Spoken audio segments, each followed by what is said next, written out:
I stepped into the office that Monday morning feeling the kind of quiet pride that comes only after long nights and hard-won victories. The Adler case had finally closed a tangled web of offshore accounts and shell companies that had kept me awake for 2 years. I was exhausted but ready to breathe, ready to celebrate a win that should have marked a milestone in my career. Instead, I found a single piece of paper on my desk clipped neatly to my keyboard. The memo was brief, unsigned, and chillingly impersonal. Effective immediately, Serena Vance will serve as head of forensic operations. No explanation, no warning, no conversation, just those words. My breath caught. I reread it, hoping it was a mistake, maybe a mix-up in departments, a prank, something. But there, it was stark and undeniable. Serena, my older sister. The woman whose biggest claim to corporate fame was a string of social media campaigns and a polished smile that charmed board members more than numbers ever could. She had started shadowing me barely 3 months ago after Dad's passing, pushed into the company by the very board I thought respected my work. I remembered their vague promises that I was next in line, the whispered assurances in closed-door meetings. But promises had no weight here. I sank into my chair, trying to steady my racing thoughts. It wasn't just a professional blow, it was personal. I had built this firm's reputation, fought the battles no one else wanted, navigated the murky waters of fraud and deception, while Serena was out networking and polishing her image. And now, without a word, I was sidelined. The air in the office felt heavier, and even as I sat there, I sensed the undercurrents shifting. People glanced my way, eyes full of questions they dared not ask. I knew what they were thinking. What did this mean for me, for the future I had fought so hard to secure? I reached for my desk drawer, pulling out the leather-bound binders I kept hidden files no one else had seen. If they thought handing Serena the reins meant losing me, they were about to find out just how wrong they were. I didn't say a word to anyone that day. No goodbyes. No explanations, just a quiet determination that settled deep inside me. The office buzzed with its usual morning energy, but I moved through it like a shadow, unseen, untouchable. My fingers brushed against the leather spines of the 3 binders I kept hidden in my bottom desk drawer. These weren't just files. They were the backbone of everything I had built: the confidential investigations, encrypted spreadsheets, whistleblower statements, and evidence that no one else in the firm was authorized to see. These binders held the truth, the real work that had kept the company's reputation intact all these years. Carefully, I slid each binder into my tote bag, closing it with a soft click that felt like locking a secret away. No one looked up as I moved past desks, the silence between my colleagues thick and uneasy.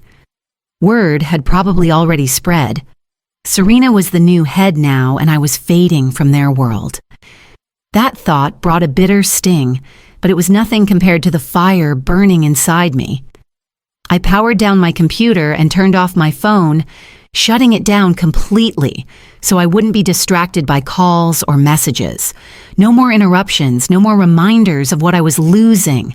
I needed space to think, to breathe, to plan.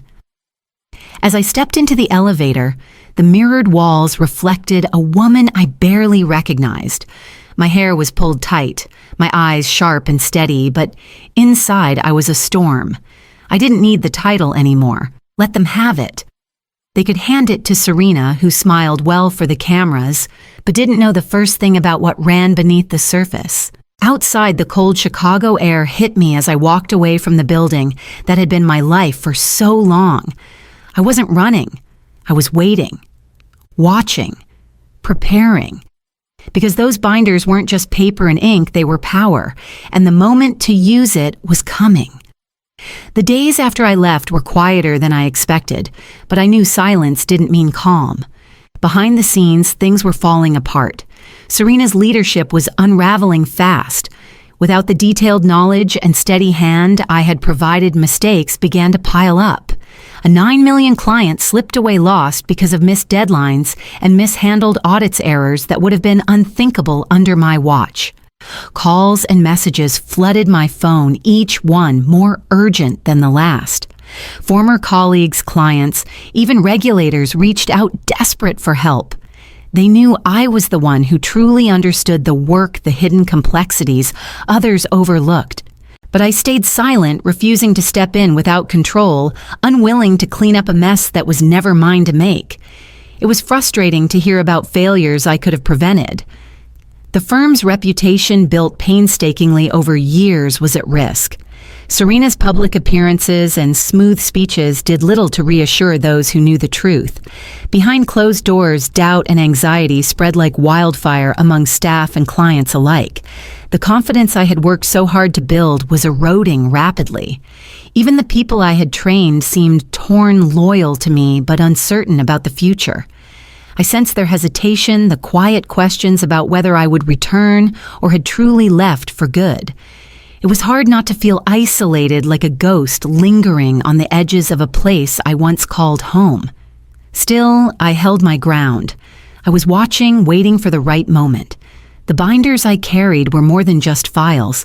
They were my leverage, the key to regaining what was lost. Every mistake Serena made only strengthened my resolve. This was no longer about pride, it was about protecting everything I had built and ensuring that the truth would prevail. And when the time came to act, I would be ready. I found myself drawn to the edge of Lake Michigan, to that old sculpture park where I had once spent countless hours with Lyle, my mentor. He was gone now, taken too soon, but his lessons still lingered in my mind, guiding me through the chaos. He used to say that the twisted metal sculptures looked like the perfect metaphor for fraud, complex, tangled, and ultimately corrosive. I sat on the cold bench, letting the wind cut through my coat as I thought about everything that had brought me here. The sacrifices I had made felt heavy all at once. Late nights spent piecing together cases no one else wanted, missed birthdays, a mother's funeral I had skipped for a deposition halfway across the world. All the moments where I put the firm before myself, believing my work was the foundation that held everything together. And yet here I was, pushed aside, replaced by my sister, a woman whose skills were more about charm and media presence than the intricate work of forensic accounting. The sting of betrayal ran deeper than I had allowed myself to admit. It wasn't just losing the title. It was the erasure of years of dedication, the dismissal of my expertise, like it never mattered. But beneath the pain, a quiet fire began to burn, a resolve sharpened by the stillness around me. I wasn't defeated. Not yet. I pulled out my phone, stared at it for a long moment, and then turned it off. No buzzing notifications, no urgent messages, just silence. This was my time to regroup, to plan the next move without distraction. I knew the binders I had taken held the power I needed, the truth, the evidence, the work that no one else could replicate. The lake stretched out before me, vast and unyielding, reflecting the gray sky above. I wasn't retreating. I was gathering strength. The fight was far from over. I would return, but on my own terms, ready to reclaim what was mine. And when that moment came, there would be no more silence. After days of silence, the phone rang. The screen lit up with a number I hadn't expected to see, one tied to the 9 million client that had slipped away since Serena took over. My heart skipped, but I answered without hesitation. The voice on the other end was cautious, tinged with frustration and desperation. They needed someone who understood the intricate details of their case, someone they could trust to untangle the mess, and that someone was me. They admitted it quietly, almost reluctantly, but there was no mistaking the message. Without me, the firm was floundering and they didn't know where else to turn. I listened carefully, letting the weight of their words settle in. It wasn't just a client reaching out. It was a reminder of the influence I still held, the power packed away in the binders I had taken with me. Those binders contained the secrets, the evidence, and the backbone of everything the firm had built. And now, those files were more valuable than ever. A slow smile spread across my face. This call was an invitation, a chance to step back into the fray, but only on my terms. The choice lay before me: reclaim control and steer the firm back to stability, or remain on the sidelines watching everything I had worked for crumble. I thought about Serena, about her polished speeches and media appearances that masked the growing chaos beneath. I thought about the clients who had lost faith and the staff who looked to me for leadership. This wasn't just about business, it was about justice and truth. The call ended, but the decision wasn't immediate. I turned the phone off again and sat quietly with the possibilities swirling in my mind. I wasn't ready to rush back, not yet. I needed a plan that would allow me to return, not as a reaction to crisis, but as a force that no one could ignore. The moment was coming. I just had to be ready. Walking back into the firm felt surreal, like stepping into a world that had changed without me, but still carried my fingerprints everywhere. I came with a clear message and an unyielding resolve. I would return, but only on my terms. I demanded the title of co-director with full veto power over all forensic operations. Most importantly, Serena had to be removed from any cases requiring the kind of expertise I alone possessed. She could manage the public relations and media, but she had no place making critical decisions that risked the firm's integrity. The board was taken aback by my conditions. Some resisted, quietly unwilling to admit how badly they needed me. Others recognized the truth in my demands. They'd felt the firm's unraveling since I left. When my terms were finally accepted, it wasn't a victory celebrated with fanfare, but a tense acknowledgement of the reality everyone faced. The real challenge awaited me at the family dinner that evening. The house felt familiar, yet unfamiliar, heavy with unspoken history and old wounds. My mother greeted me with a gentle smile, though her eyes carried a sadness that words couldn't reach. My father sat quietly, his presence a steady but silent reminder of the legacy we all bore. Serena's smile was tight, her usual confidence dimmed by the knowledge that I was no longer sidelined. We spoke cautiously, navigating the fragile ground between us. I laid out my terms plainly and without apology. Serena pushed back, accusing me of trying to push her out, but I stood firm. I reminded them all that my years of dedication and expertise had been the foundation of the firm's success. Placing someone inexperienced at the helm had nearly destroyed everything. The conversation stretched into uneasy silence, broken only by the clinking of cutlery and quiet breaths. The fragile truce between us was held not by forgiveness, but by necessity. I knew this was only the beginning, not of reconciliation, but of a new power dynamic.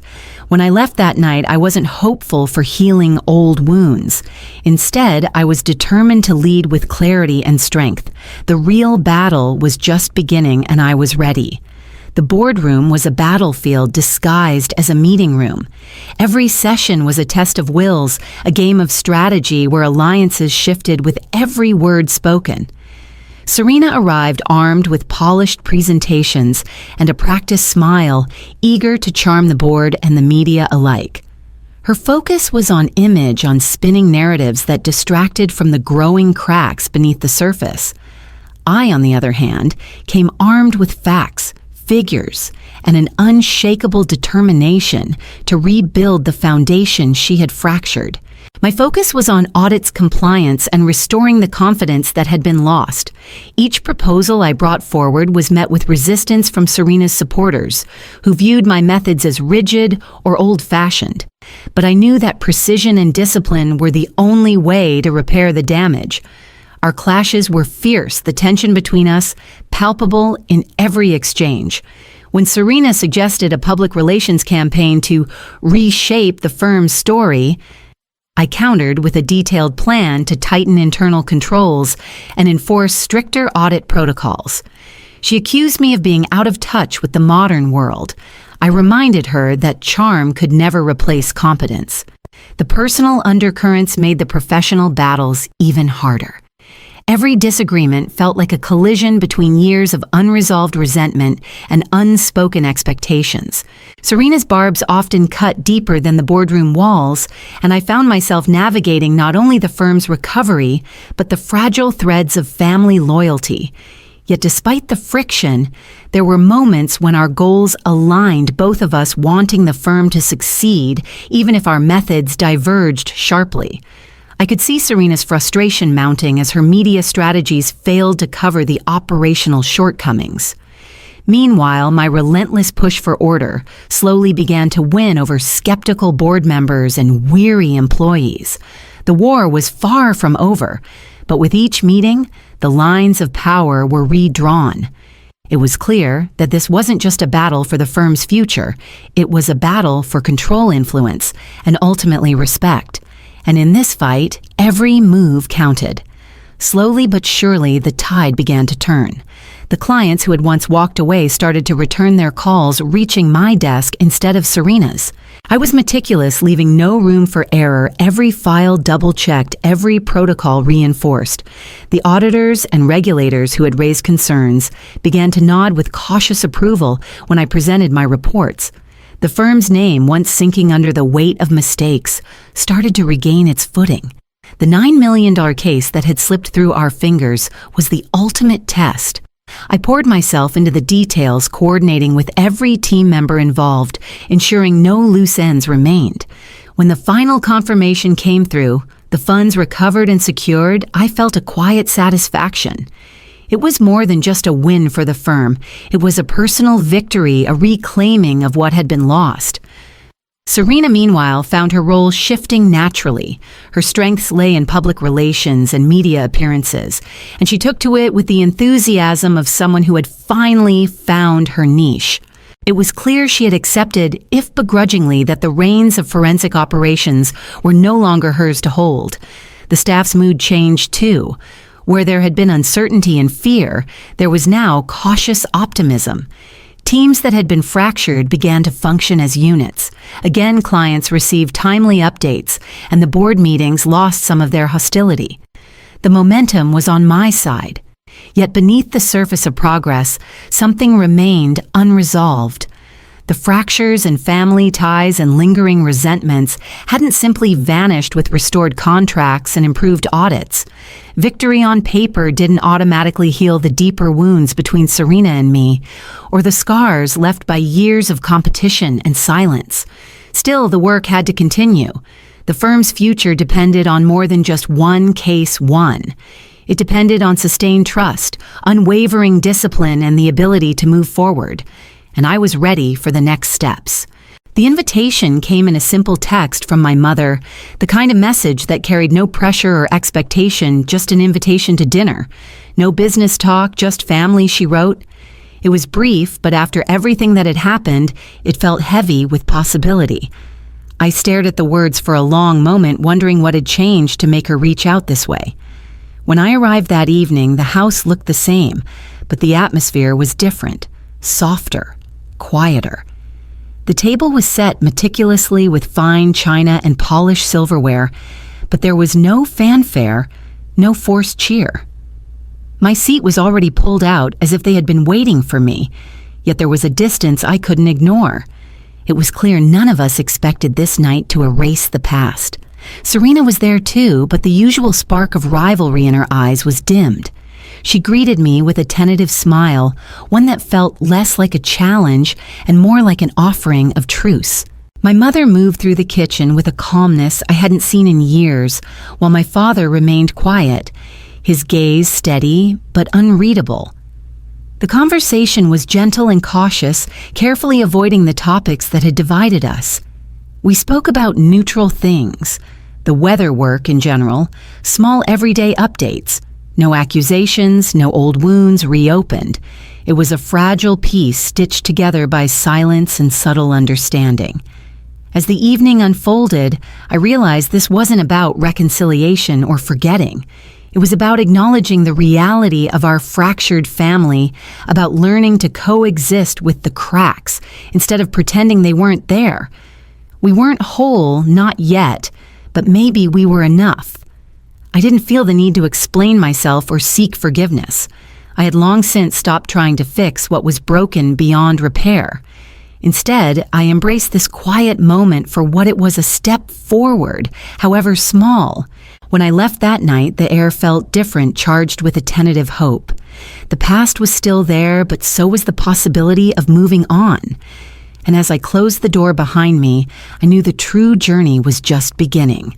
I've spent so many years fighting to be seen, to prove that my work mattered beyond spreadsheets and reports. But now, after everything I realize, the quietest power is the one that needs no spotlight. It's the kind of strength that grows from knowing who you are and what you're capable of without having to announce it to the world. Late one evening, alone in my office, I sat watching the city lights flicker through the window. The firm was no longer just a job or a title.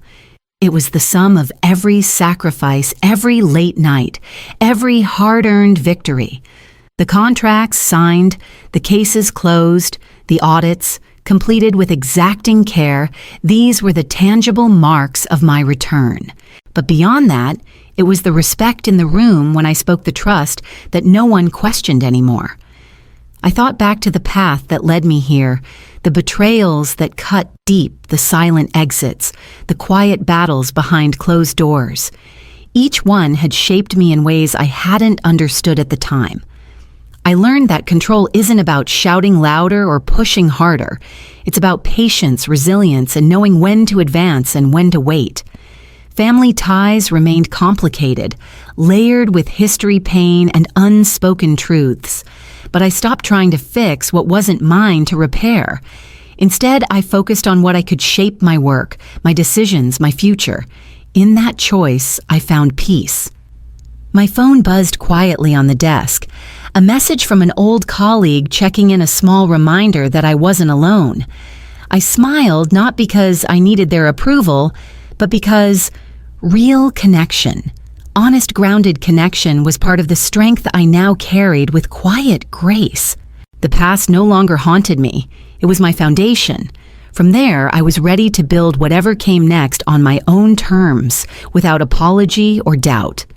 I stood turning off the office lights, feeling a calm settle over me like a cloak.